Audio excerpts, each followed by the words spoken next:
Hey everyone, Micah today with some thoughts here on not Hitman 3, but rather Hitman 1, the 2016 game.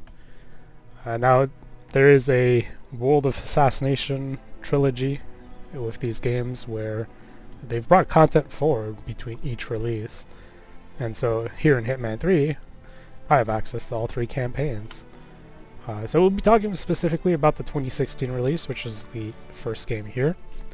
And I'll start with the first mission and kind of just play it as is, as if it would be my first time playing, to give you a bit of an idea what to expect. And yeah, I'll try and keep this video relatively short. I don't want to go and show off too many things with the game, since part of what makes the Hitman game so great is, you know, kind of discovering a way to attain your objective, which in this case is to eliminate 2 targets. Generally that's going to be your objective, but it does vary in different maps. So the 2016 Hitman game is interesting because it was an episodic release, and so they released the different games over the course of maybe a year or two. And this game in particular was interesting because of how they made it so that the maps are heavily replayable. And I mean, it makes sense, right? It's an episodic release, it'll take a while between different storylines and so on, and so they kind of went out of the way to make it really replayable, and as such, it turned out really good. Welcome, sir. Enjoy the show. Yeah, you can see here, really smart design on their part, introducing you to your target almost immediately. And let's just kind of blend into the crowd. So yeah, he's one of our targets, and we can kind of sneak up a little bit closer here. We can also listen to him talk about something, which may or may not help us in our potential to get closer to him and potentially be able to take him out in a in an area that's a little bit less, you know, crowded than this. But yeah, that's the general idea of the game. That's kind of what you're going to be doing from start to end. And you know, if we want to, we can legitimately follow him and see where he goes. And you know, maybe he has a loop, maybe he has a pattern, maybe he has certain objectives.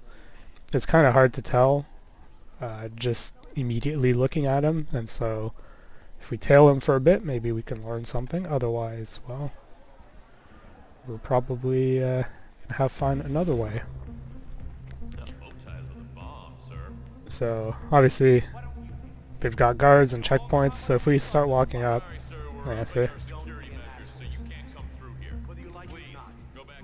And then we can listen into the conversation if we wanted. But anyways, let's kind of move around. So we can't go through there. We can't go through here. So yeah. So what's cool about this Hitman game is because there are multiple ways to go about it, they also give you these mission stories, right? And this is kind of a semi-guided way of achieving some of the objectives and potentially getting close to at least one of your targets. And so in this case, you can see these are all the mission stories available. I could manually select them and not discover them naturally. You can also disable this if you prefer to play it by ear and actually figure out what conversations are important or not. So it's really cool. And hey, we look like that guy.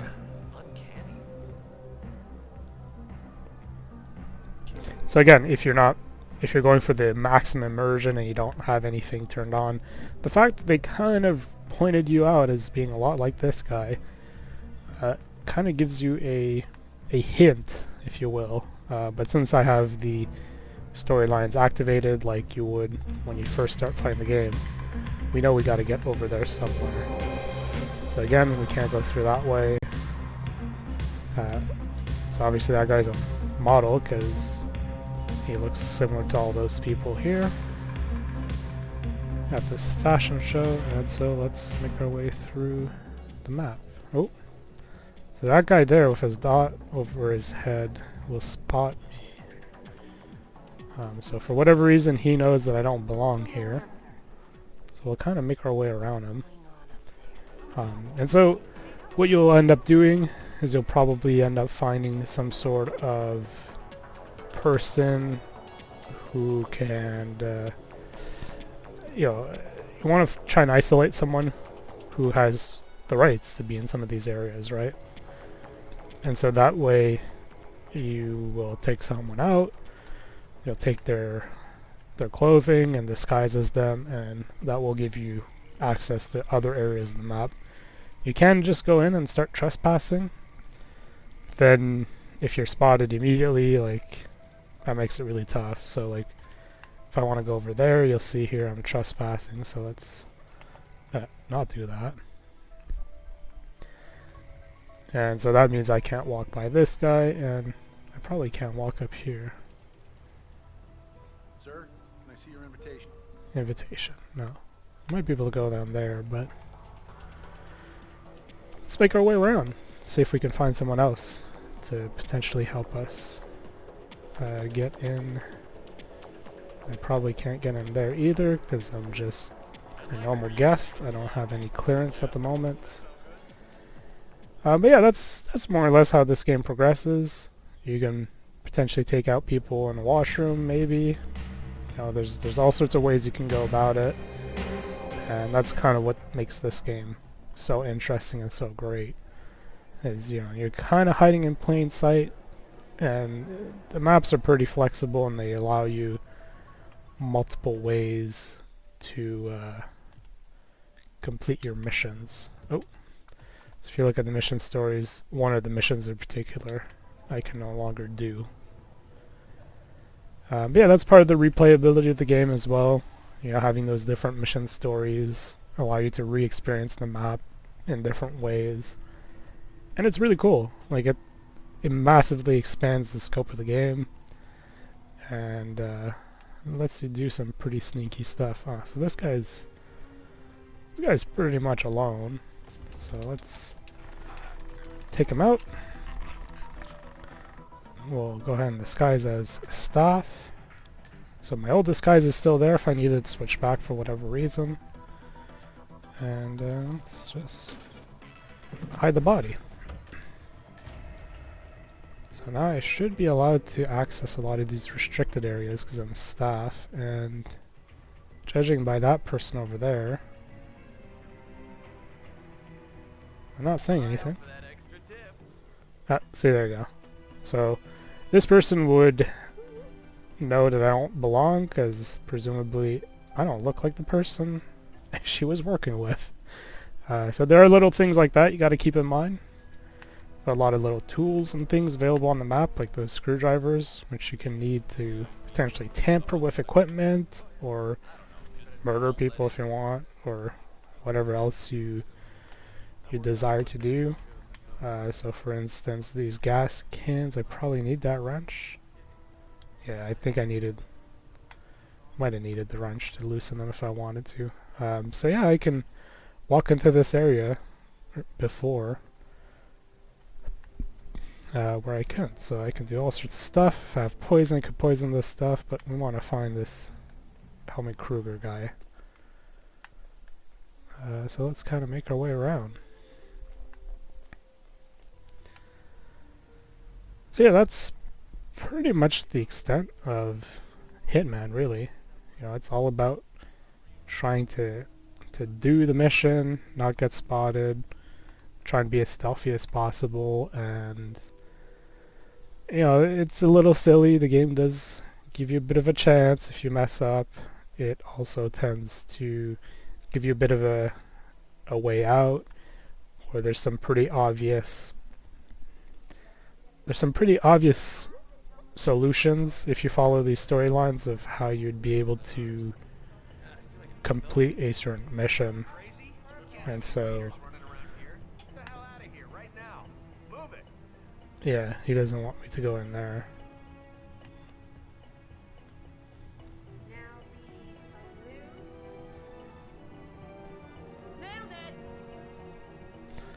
So, find out more about him. And maybe we become that guy, because we have an uncanny resemblance, apparently. But yeah, that's Hitman, I guess. I'm not really gonna go too much further than this. But hopefully it gives you an idea of what to expect of these games. It's really cool. It's kind of silly. I like the freeform aspect of it. I like how much variety there is, and just the replayability of the maps makes it really cool. And it's not a whole lot of games out there that are like this, which, for better or for worse, I suppose. And so you can kind of see how, very conveniently, I am going to be kind of alone with this guy, and so I can become him without anyone necessarily spotting me. But it'll be kind of hard to do the switch and dump his body. So I'd probably have to, yeah, I don't know where I'd dispose his body for him to not get spotted. But that's kind of the puzzle that you have to solve. I can also listen in. Maybe he'll say something else that'll help me. I don't really know. Alright, I gotta disguise myself as him, so potentially he'll move into a position where I can disguise myself as him. But anyways, I don't want to spoil anything, so we'll go ahead and end the recording here, and yeah, I'll see you guys next week, potentially with Hitman 2. Depends how long it'll take me, but we'll see you guys then.